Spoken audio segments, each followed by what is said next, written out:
মানিকগঞ্জের সাটুরিয়া উপজেলা বিএনপির নেতাকর্মীদের বিরুদ্ধে মিথ্যা মামলা ও সামাজিক যোগাযোগ মাধ্যমে মিথ্যা তথ্য গুজব ছড়ানোর প্রতিবাদে সংবাদ সম্মেলন করেছে সাটুরিয়া উপজেলা বিএনপির সহ অঙ্গ সংগঠনের নেতাকর্মীরা। সংবাদ সম্মেলনে বিএনপির চেয়ারপারসনের উপদেষ্টা, মানিকগঞ্জের জেলা বিএনপির সভাপতি আফরোজা খান রিতা ও সাটুরিয়া উপজেলার বিএনপির দলীয় নেতাকর্মীদের ভাবমূর্তি নষ্ট করার তীব্র নিন্দা ও প্রতিবাদ জানান।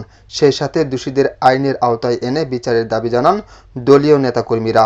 ভবিষ্যতে বিএনপির নেতাকর্মীদের বিরুদ্ধে মিথ্যা মামলা ও সামাজিক যোগাযোগ মাধ্যমে যাতে গুজব ছড়াতে না পারে সে বিষয়ে দলীয় নেতাকর্মীদের সজাগ থাকার পরামর্শ দেন।